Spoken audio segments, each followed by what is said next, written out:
국무조정실장님께 여쭙겠습니다. 네. 이게 뭡니까? 토요일도 22시까지 작업시키고 제발 조율해 주세요. 했더니 뭐라고 원청 관리자가 이야기하죠. 하청 소장이 이런 얘기 듣자고 하는 얘기 아닙니다. 야간 작업하다 사고 나면 누가 책임지죠? 9월 9일 21시 41분에 카톡으로 오간 대화 내용을 그대로 옮겨놓은 겁니다. 그리고 10분 뒤에 32m 높이에서 노동자가 추락해서 추락사합니다. 네. 한화오션에서 벌어진 일인데요.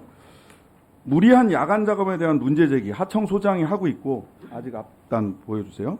원청 소장은 오늘은 일단 작업하시고 다음 날 얘기하시죠. 이런 얘기합니다. 예. 개인 잘못인가? 왜 이런 일이 일어났나? 통계부터 좀 보실게요. 보시면 노동자 수가 조선산업 노동자 수가 2000년에서 2024년 중간에 근데 굉장히 많이 줄어들었다가 이제야 회복하기 시작합니다. 조선업 화랑으로. 그러다 보니까 조선산업 산재 수치도 2000년에는 2,492건인데 6월까지만 해도 1,758건. 거의 2배 가까이 늘었어요. 산재 숫자가. 다음 보시죠. 그런데 그러다 보니까 근로감독한 것도 2000년에는 100곳인데 270곳으로 2.7배 늘어납니다. 시정조치도 48건에서 142건으로 늘어납니다. 제가 지금 공백이 있는 곳은 통계가 안 와서 그렇습니다. 중대재해는 28명에서 현재 6월까지 25명, 거의 2배로 늘었습니다. 그런데 재밌는 게 있습니다. 처벌은 줄어요. 17곳에서 5곳으로 확 줄어듭니다. 왜 이런 일이 벌어질까요? 다음 거 좀 보실까요? 제가 그래서 하나오션 현장에 가봤습니다. 혹시 개인의 잘못이 아닐까 하고 현장에 갔어요. 두 번째 사진에 있는 바로 여기가 지금 보세요. 넘겨주십시오. 여기가 발로 이렇게 하니까 발이 안전망 확 들리죠. 여기에서 추락사가 벌어집니다. 밤 9시 51분에. 깜깜합니다. 조선수 도크에 한번 가보세요. 얼마나 깜깜한가. 여기서 인원수도 절반 이하의 인원으로 작업을 하다가 이것도 심지어는 보강을 한 거예요. 안전 보강 조치를 했는데도 당일날 찾아가 보니까 이래요. 제가 9월 말에 가보니까. 자, 그런데 이런 일이 왜 벌어져 있느냐. 한번 보십시오. 윤석열 정부 국정과제 제49번 보시면은요. 과제 목표 기업 자율의 안전관리 체계를 구축한답니다. 기대 효과 기업의 자율적 안전보건관리 체계 구축 확산을 지원하여 산업재해 예방 강화 및 실질적 사망사고를 감축하겠다. 그러면서 총리부터 시작해서 대통령까지 중대재해법 완화해야 된다. 사용자 책임 면제해야 된다라는 말씀하고 계시죠. 그게 지금 이 정부의 입장이죠. 실장님. 중대재해법 사용자 책임 면제해야 된다. 더 약화해야 된다는 게 이 정부의 입장 아닙니까? 그것은 아니고 조금 결이 좀 다른 것 같습니다. 결이 달라요? 네. 예, 알겠습니다. 굉장히 중요한 발언을 하셨어요. 기업 자율의 안전관리 체계를 구축한다가 기본적으로 이 정부의 입장이고 이 정부의 입장이 쭉 관철되면서 그런 자리에서 그런 사고가 나온 거예요. 그 다음 장 보여줘 보세요. 32m 부실한 안전 펜스입니다. 지금도 이게 작업이 진행되고 있어요. 여기에서.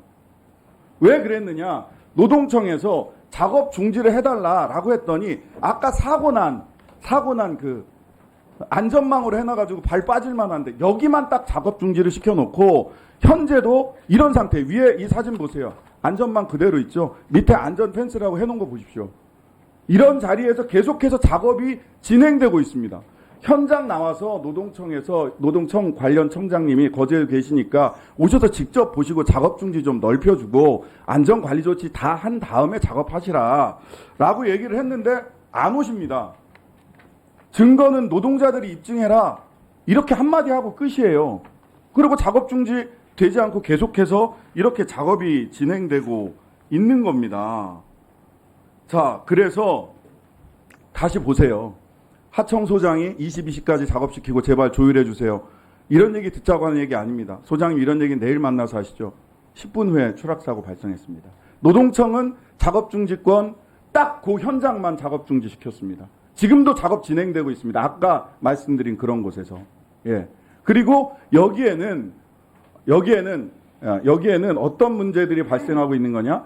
산업재해를 자율관리하라고 자꾸만 얘기하고 있어요. 그러니까 노동청이 적극 행정하지 않습니다. 관리감독하지 않습니다. 그래서 국무조정실장님께 여쭙니다. 자율관리, 산업재해 자율관리로 이 산재가 급격하게 늘어난 거 해결할 수 있습니까? 행정청이 보다 더 적극적으로 관리감독하는 방식으로 기조를 바꿔야 하지 않겠습니까?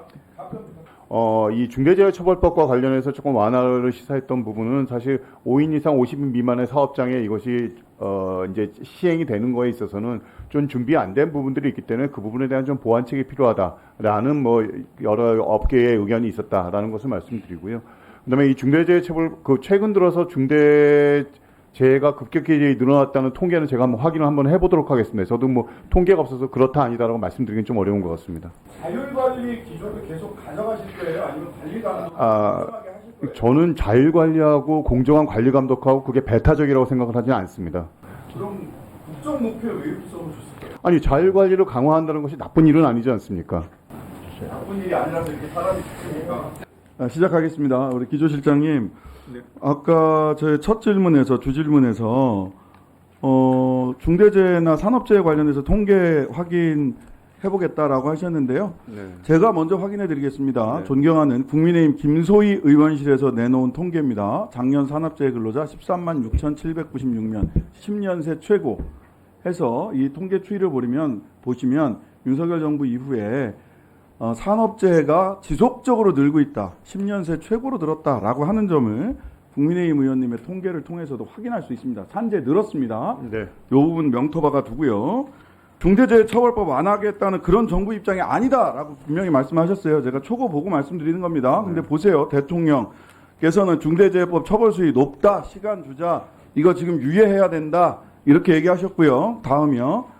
한 총리 중대재해처벌법 완화 질문에 검토는 해봐야 된다라고 얘기를 하셨다가 조금 더 나가시더라고요. 다음이요.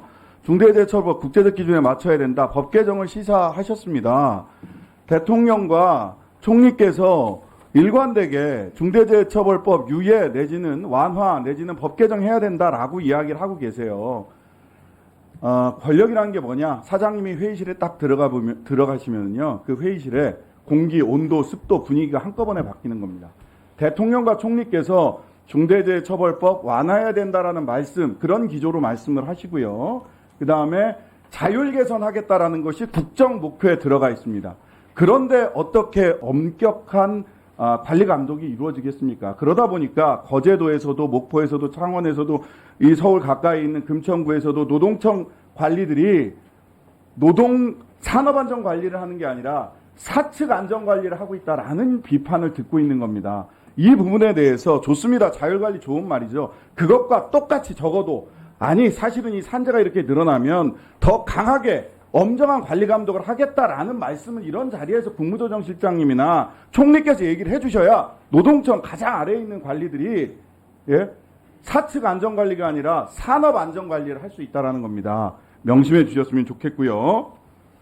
하나오션 이야기를 조금 더 해야 될 것 같습니다. 아까도 말씀드렸는데 하나오션에는 특수선이라고 해서 방산업체 노동자들이 있습니다. 그런데 올해 단체 행동했다고 해서 46명을 하나오션 사측에서 고소고발을 해서 지금 형사 수사를 받고 있어요. 근데 죄를 졌으면 고소고발 당해야죠. 그런데 이 사건은 절대 진행될 수가 없습니다. 왜냐하면 창원지법에 2021년에 창원지법 판사님이 야 이거 고소고발된 이 법조문이 단체행동권을 너무 지나치게 제약을 해서 헌법에 위반되는 것 같아요. 라고 2021년에 위헌법률 심판 제청 신청을 했어요. 따라서 이 법률안 자체가 헌재에 가 있기 때문에 아무리 고소고발을 해도 재판이 진행될 수가 없어요. 즉 이건 왜 이런 일을 하는 거냐. 괴롭히려고 하는 겁니다. 형사처벌 될 수 없는 사람을 46명을 고소고발을 했다는 거예요.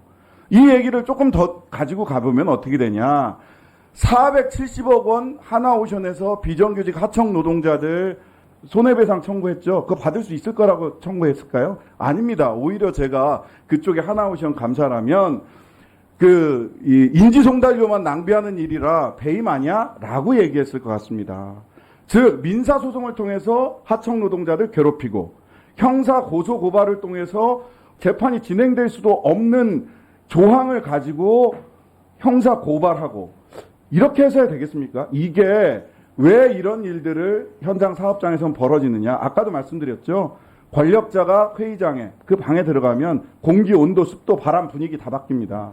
대통령과 총리께서 기업 프렌들리 노동자 혐오 정서를 갖고 있기 때문에 또 그런 정책 기조를 갖고 있기 때문에 이런 일들이 현장에서 벌어지고 있는 게 아니냐라는 말씀을 드려요. 그래서 다시 한번 자율관리 좋습니다. 하지만 그와 똑같이 아니면 그거보다 더 엄정한 관리감독, 산업재해 관리감독이라고 하는 기조를 분명히 천명해 주셨으면 좋겠다라는 말씀 드리고요. 아까 하나오션 쭉 말씀드리고 작업 중지가 지금 제대로 행사되고 있는 것인지 작업 중지가 제대로 되고 있는 것인지에 대해서 부산지방고용노동청을 비롯해서 현재의 실태, 문제점, 개선 방안 등을 좀 보고를 해주셨으면 좋겠습니다. 전체적으로 산재 저감 대책도 필요하다고 봅니다.